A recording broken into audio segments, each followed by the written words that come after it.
अगर धन दान मिला, विद्या मिली, सत्ता मिली, लेकिन आप में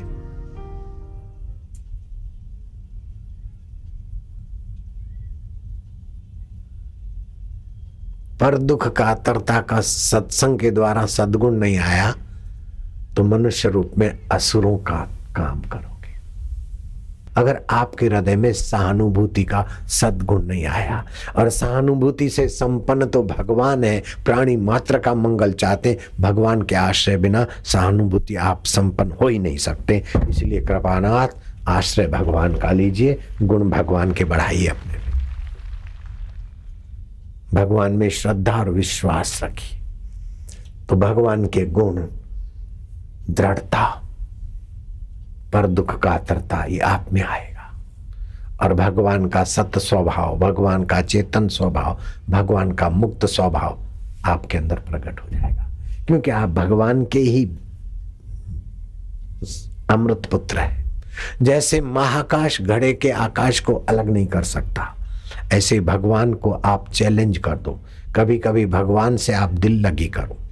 बेटा बाप से, माँ से दिल लगी करता है तो बुद्धिमान माता पिता उसको गले लगाते, मैया मैया मैया तुम मेरे से बड़ी हो, जो मैं अपना भला नहीं कर सकता हूँ उतना तुम मेरा कर सकती हो। मैया मैं जो नहीं जानता हूँ उससे ज्यादा तुम जानती हो। तुम मेरे से कई बातों में समर्थ हो, लेकिन एक बात में मैया और पिताजी आप दोनों असमर्थ हो। बोले किस बात में असमर्थ है जुग्गू, क्या असमर्थ है? बोले आप दोनों मिलकर भी मेरा बुरा नहीं कर सकते हो। मेरे को पीट सकते हो, भूखा मार सकते हो, लेकिन भलाई के लिए करोगे, बुरा नहीं कर सकते हो। माँ बाप क्या करेंगे? गले से लगाएंगे, अरे वाह इतना जानता है बिट्टू है।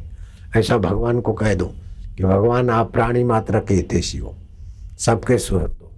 चाहे हमें आप नरकों में भेजकर भी शुद्ध बनाओगे, घर में कलह देकर भी हमें पवित्र बनाओगे, सफलता देकर उत्साही बनाओगे, विफलता देकर सावधान बनाओगे, आप हमारा बुरा नहीं कर सकते। जब आप हमारा बुरा ही नहीं कर सकते, हम डरे काहे को? क्योंकि आप हमारे हैं। दिखाओ फिर दुख कहाँ रहता है, टेंशन कहाँ रहता है? फालतू में टेंशन बनाकर मुसीबत कर रहे। शारीरिक टेंशन, मानसिक टेंशन, भावनात्मक टेंशन, बौद्धिक टेंशन, फिकर फेंक कुएं में। जो सत्संगी नहीं है वही टेंशन के आग में तपते, नहीं तो टेंशन किस बात का। 17,000 बाल संस्कार चलते हैं, कई गौशालाएं चलती है, कई आदिवासी उत्थान कार्य चल रहे हैं, कई आदिवासियों के मकान बना के दे रहे हैं, कहीं कुछ हो रहा है, कहीं कुछ हो रहा है, कहीं गुरुकुल चल रहे हैं। और तुम्हारे घर में 2-5 व्यक्ति होते तो 1-2 लॉबी हो जाती, तो मेरी समितियों में कितनी लॉबियां चलती।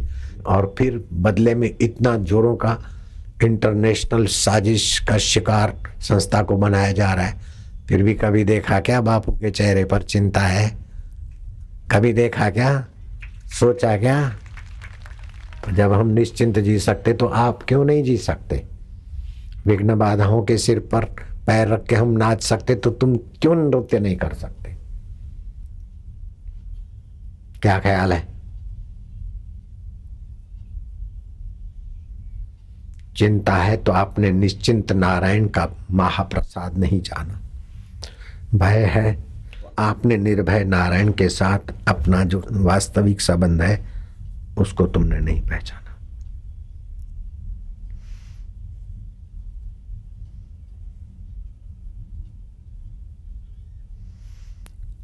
देखो भाई, जब तक दिल साफ नहीं होगा न तो राम राम करने से क्या फायदा? अपना मन तो पवित्र नहीं और सत्संग में जाने से क्या फायदा? ये पक्के गांधीवादी थे। ईश्वर शरण जी सभा में बोल चुके, गांधीवादी थे, अच्छे जाने माने प्रसिद्ध नेता भी थे। तब दूसरे संत ने कहा कि शिव शरण जी, दिल साफ ना हो तो सत्संग में क्यों जाना? दिल साफ ना हो तो भगवान का भजन से क्या फायदा? तो आप बताओ, दिल साफ करने के लिए क्या धोबी घाट पे जाएंगे क्या? साबुन और सर्फ लगाएं क्या? अथवा कोई लोहा तपा तपा के दिल को लगाएं क्या?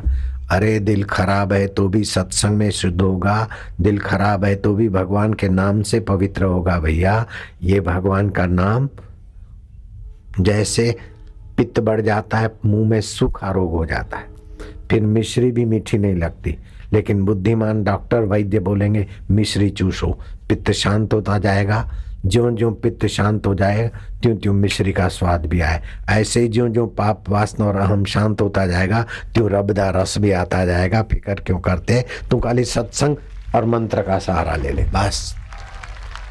बिगड़ी जन्म अनेक की सुधरे अब और आजू, तुलसी होई राम को भजे तजी को सब आजू।